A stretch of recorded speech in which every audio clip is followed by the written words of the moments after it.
Hey everyone, Tony Walsh here. Welcome back to the channel and excuse me, and another edition of what's happening at the farmstead. Actually, I'm at the end of this video, but since I didn't do a intro to this week, you're getting the intro with the last video clip. So everything you saw before this is what's happened during the week. What you're seeing here is on Friday night, May 31st, and Jackie's been busy this week. Here, so I'll turn the camera where you can see. Here she snapped beans for the first time. She's helped, but she did the help before, but she's did all these by herself, and I'll get down here where you can see the beans. These come from a local farm. We did not grow these. Our garden is pitiful this year, so she put up 14 quarts of beans, and then over here, y'all have seen me pick the mulberries in different videos. So she has made 8 jars of mulberry jelly. And I think I have showed you our blackberry bushes before. And so she made us 2 small individual blackberry cobblers. So I'm fixing to chow down on some blackberry cobbler on this Friday night. So I hope y'all enjoy the clips that you're coming to see. And I appreciate all your support. And then I hope y'all have a blessed week since I'm putting this out. I don't know if I'm going to put this out. I'm filming this on Friday night. Probably not going to put it out until Monday morning. So I hope y'all have a blessed week ahead. So until then, y'all take care and God bless. I believe it was this past Saturday that I saw a deer walk out of that hole right there. And I don't know if it was a small doe or a small spike. Couldn't tell from as far away as I was, but it walked in that alleyway right there, then went in the woods there. But I've noticed back up this path, this deer has walked to the edge of the grass. So it's looking for a food source. Yeah, and it's a small deer. You can tell by that footprint right there. It is not a very big deer. But I want to keep it away from the garden. So I'm going to come mow this and probably put out some corn down there, so that way it'll stay to this end and keep it away from the garden. So let's go get the lawnmower.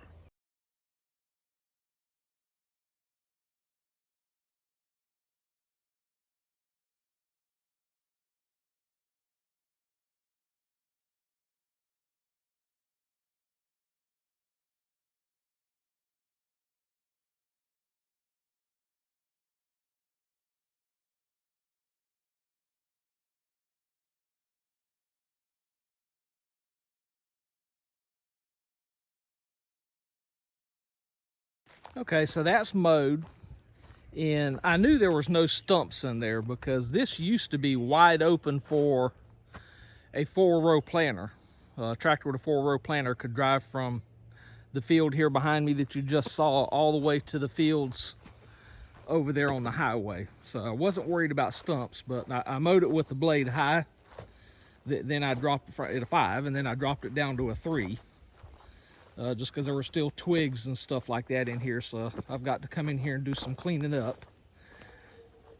This used to be clean on both sides. As I said, used to. When Jackie's daddy passed away, a lot of that leg work went away. Unfortunately, it wasn't of interest to me at that time, so I sure didn't come over here and help. And so the neglect has set in. I had to stop right here because obviously this tree's across the dam, so couldn't mow over that and couldn't get around it because it goes all the way across. So as I said, got some cleaning up to do. And right here, the dam is washed out. You can see where the beavers have tried to stop it up, but wasn't successful at it. So just hope we don't run into any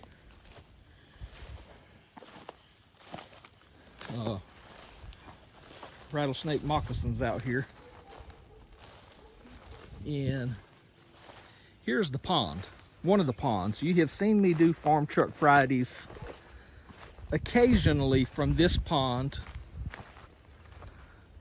over there on that bank over there. This pond is normally all the way up to the edge right here, but you can see it is, even with all the rain we've had, it is a few feet shallow. You can see all these stumps. It's a natural branch line, so it's not a pond. It's not a man-made. Well, it has been dug out some around the edges, but you can see it's not been dug out in the middle, because you can see all the stumps and all. So it's hard to cast fish here, but you can do some cane pole fishing, trot line fishing, or just, you know, doing a popper. Not much casting except maybe with a beetle spin. But it's been a while since it's been some years since I've been fishing out here, so I don't even know how many fish are left in it, because turtle population is bad here if you don't control them. But like I say, this dam used to be wide open to where you could drive all the way to them fields there without going across the highway. So maybe one day this is a future project. I'm going to insert a picture. I'm going to try to insert a picture here of what this farmstead, what this farm used to look like in years past. And you'll see this building that's on the other side of these trees. And just to get your bearings, there's the backside of Blessed Nana's, and you can see my truck sitting there. So one day I hope that I can turn this back into a pasture and have my cow barn back here. So I think Jack Dyer from Dyer Family Farms, if you don't know Jack and Deanne, go check him out. But he come up with the term rattle-headed copper moccasin. So, and I like that. So I'm going to try to go through here, and hopefully one of these rattle-headed copper moccasins doesn't decide to get me for breakfast, and that's if I can get through here without falling and breaking my neck. Oh no, I'm not even down far enough. This is Uncle Wendell's old tobacco picker. So I hadn't even went down far enough. I haven't looked at this in years, so let me just get in here. Excuse me for my stumbling and fumbling, and if I get y'all all dizzy. So this is an old school tobacco picker, along with some other junk right here. It's been a while since I've been back here. So the way this thing worked, it went down the middle of a rows, and Jackie's job as a little girl was to drive this thing. But the center row had a deep ditch, so once you put that front tire in the ditch, it pretty well drove itself. But somebody had to man the steering wheel just to be on the safe side. So you had two people. Yeah, one's missing off the back seat. Let me see if I can get around here. Y'all, I'm watching for snakes and not watching where I'm going. So you can see a seat there. One used to be there. You can see a seat there. One used to be there. So 4 people would ride the bottom of this, and as it went through, it would pick the tobacco, or they would pick the tobacco. They would then stick it up here. These belts went up, and they would place it right up in here, and the tobacco would go to the top and fall in that bin. So 2 people were up taking it out of that bin, putting it in metal racks that went on that turntable. So when that rack got full, they would turn the turntable around, and somebody on this side of the turntable would take that rack, then in turn put it on a bigger rack that was on this platform back here. I'll see if I can find an old style video on YouTube to link right here. Of course, and then it had a canopy top to keep the sun from beating down you. I picked tobacco one time in my life for about 3 weeks. Said, God, if you get me out of here, I'll never do it again. And that's when I went to milking cows.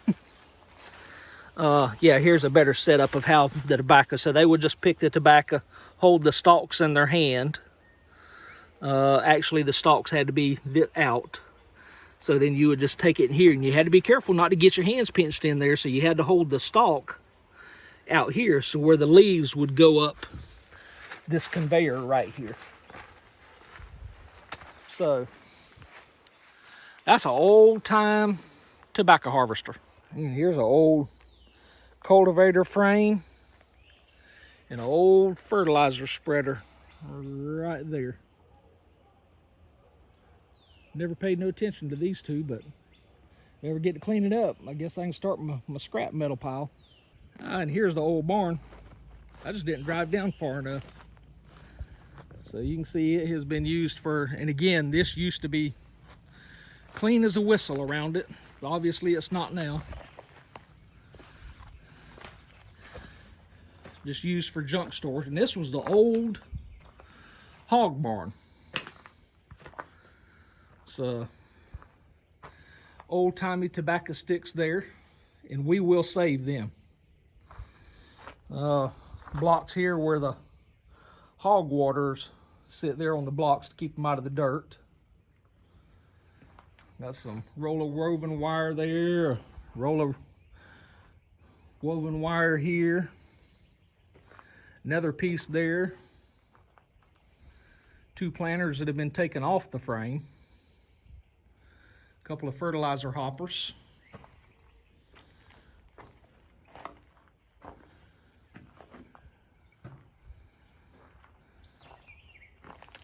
see, here's one where the hog water is still in the brick.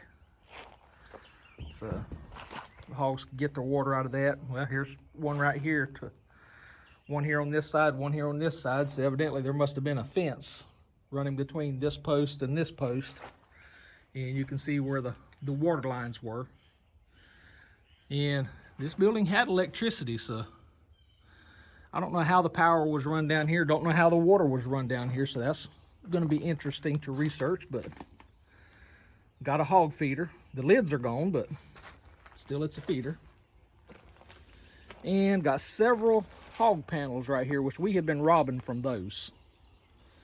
So still have those. But I would love to, there's about no hope for this barn because you can see it's falling in, but it is a concrete slab. So that's why I said one day I would like to turn a cow barn into this. I won't necessarily get hogs because we can shoot wild hogs for meat. So I can just raise some cows down here. But you can see this is sure enough growed up back here. So it needs some serious cleaning out.